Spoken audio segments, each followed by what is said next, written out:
wabarakatuh. Perkenalkan, nama saya Hanifah Adila. NIM saya 201160404002 dari Prodi Keperawatan Anestesiologi Universitas Aisyah Yogyakarta dari kelas kecil A1. Di sini saya akan melakukan role play fisioterapi dada dan batuk efektif. Dengan kasus roleplay, yaitu pasien yang bernama Bapak A, usia 48 tahun, yang dirawat di ruang rawat inap dengan keluhan atau diagnosis yaitu adanya penumpukan sekret pada bagian bronkus apikal lobus anterior kanan, yang mana pada pasien tersebut nantinya akan dilakukan fisioterapi dada dan batuk efektif. Yang pertama adalah tahap persiapan atau tahap prainteraksi, di mana pada tahap ini saya telah cek order sebelumnya, saya telah mengkaji atau melihat data tentang klien, saya telah membaca inform konsen, saya sebelumnya telah mengkaji klien tentang pola pernafasannya, meliputi penggunaan otot-otot pernafasan, kecepatan pernafasan, dan sebagainya. Kemudian saya telah mengkaji kelebihan dan kekurangan pada diri saya nantinya. Kemudian saya telah memahami apa yang akan saya lakukan nantinya kepada pasien. Kemudian saya juga telah mempersiapkan alat dan ruangan yang akan digunakan nantinya. Kemudian saya juga telah mencuci tangan dan menggunakan hand rub dengan 6 langkah yang benar.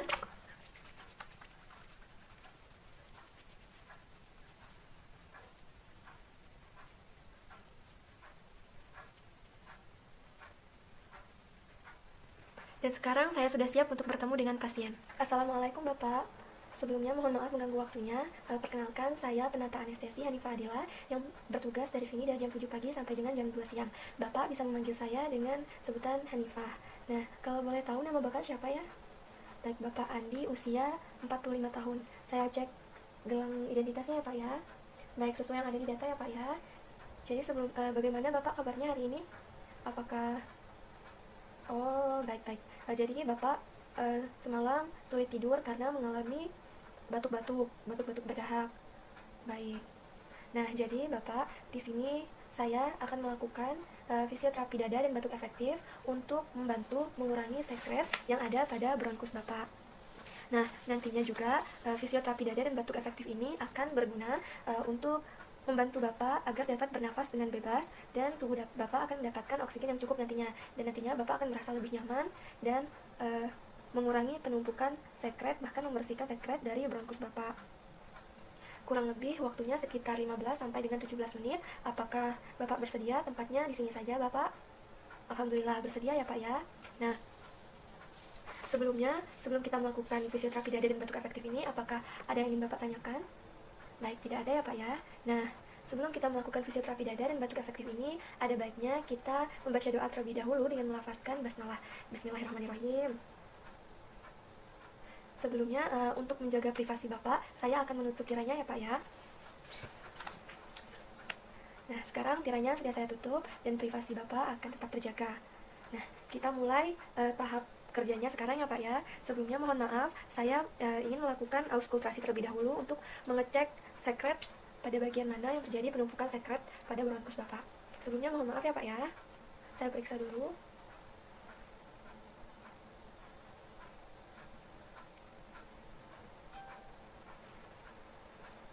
Maaf ya Pak ya, permisi ya.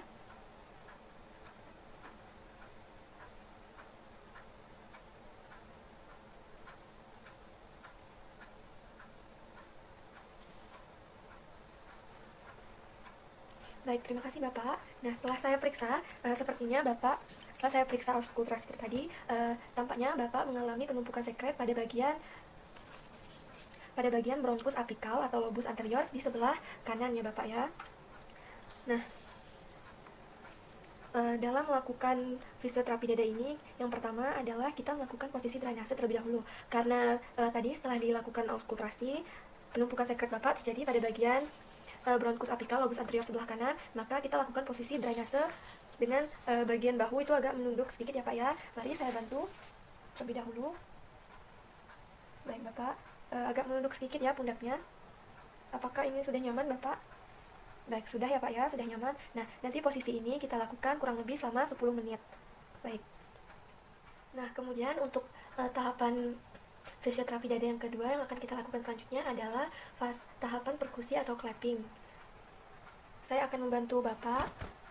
Boleh Bapak menghadap ke depan. Saya akan melakukan clapping pada bagian dada atau punggung Bapak.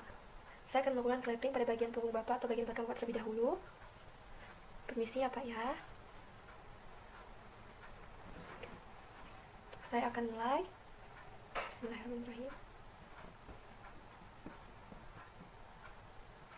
Fase clapping atau perkusi ini akan dilakukan kurang lebih 1-2 menit ya Pak ya, dimana setiap 1 menit nantinya akan kurang lebih itu ada 8 perkusi atau 8 clapping, 8 kali clapping.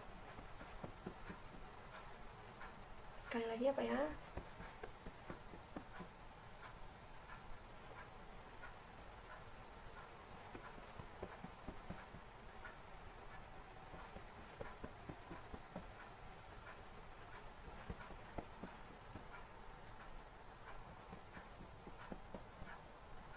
Baik, sekarang saya izin melakukan perkusi atau clapping pada bagian dada terlebih dahulu. Boleh berbaring sebentar ya Pak ya, mohon maaf. Permisi ya Pak ya, saya akan lakukan.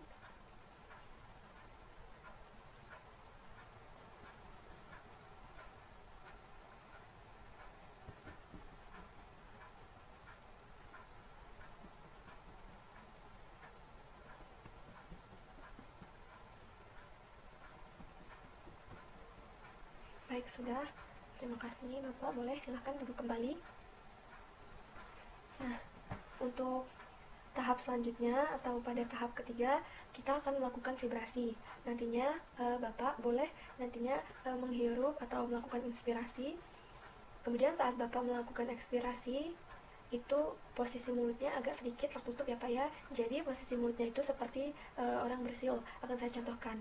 Jadi saat Bapak melakukan inspirasi, nanti saat ekspirasi posisi mulutnya seperti agak sedikit tertutup. Seperti ini ya Pak ya.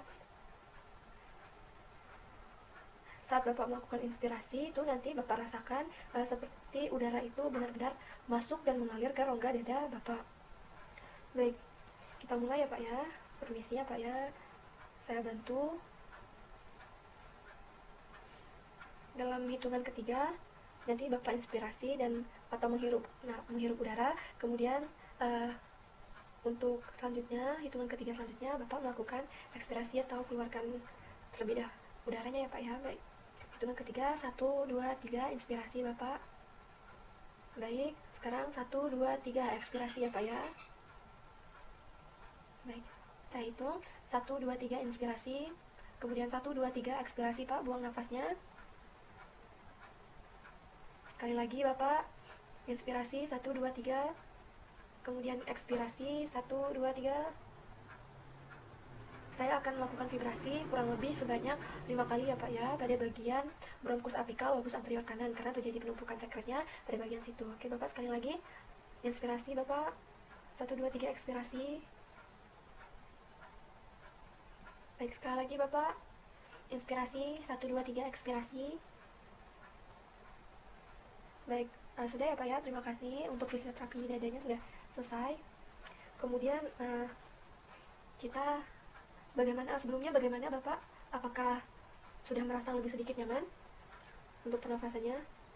Oh, sudah berkurang sedikit tapi masih agak terasa sekretnya ya Pak ya.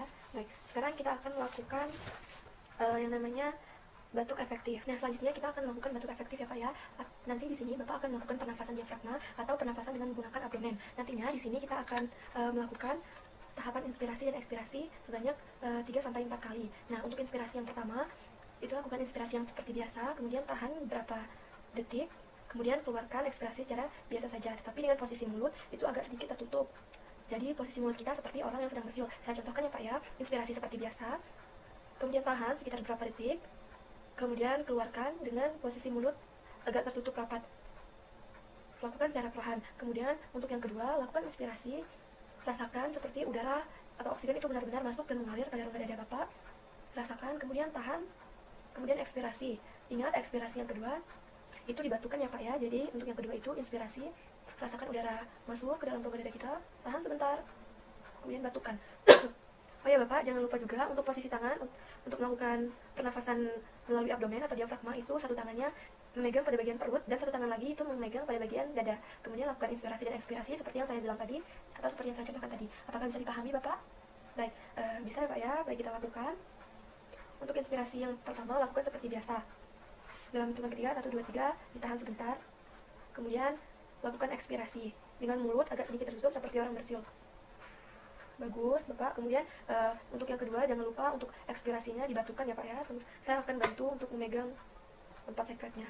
Sekali lagi, lakukan inspirasi, rasakan udara masuk ke dalam paru-paru.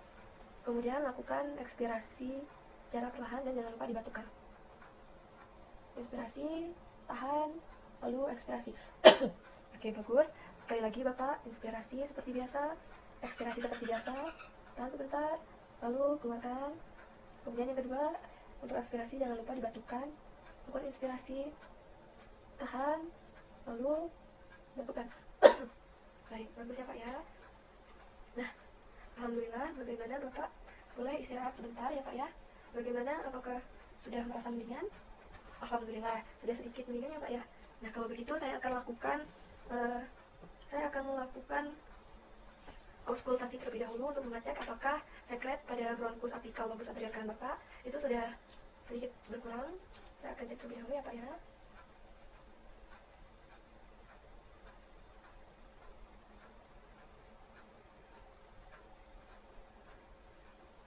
Saya cek terlebih dahulu.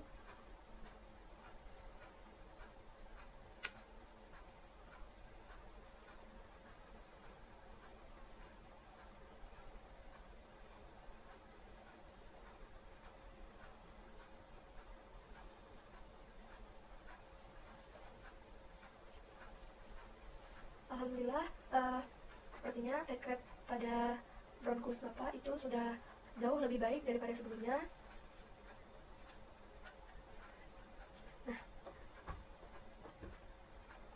nanti apabila sekret Bapak masih merasakan sekretnya masih sedikit mengganggu, itu nanti akan kita lakukan fisioterapi dada dan bentuk efektif kembali lagi, tapi tentunya diselingi dengan Bapak istirahat terlebih dahulu agar nantinya Bapak cukup sehat atau nantinya tidak terjadi hal-hal yang tidak diinginkan seperti terjadinya gangguan hipoksia. Nah, silakan Bapak untuk melakukan istirahat terlebih dahulu. Jika nantinya dirasa Bapak masih membutuhkan sesuatu, nanti Bapak bisa langsung menghubungi saya di bagian nurse ya Pak ya. Nah, sebelumnya apakah masih ada yang ingin Bapak tanyakan? Ya Bapak, nanti sekiranya masih ada yang Bapak butuhkan, Bapak bisa langsung memanggil saya di bagian nurse. Nah, saya pikir cukup sampai di sini saja pengkajian kita untuk fisioterapi dada dan batuk efektif. Apabila tidak ada lagi yang ingin Bapak tanyakan, saya tutup dengan melafazkan alhamdulillahirobbilalamin. Saya akhiri sesi kita pada pagi hari ini. Saya permisi ya Pak ya. Baik, sama-sama Bapak. Waalaikumsalam warahmatullahi wabarakatuh. Saya permisi ya Pak. Yang terakhir, setelah kita melakukan pengkajian kepada pasien, jangan lupa untuk mencuci tangan atau menggunakan hand sanitizer dengan langkah yang benar.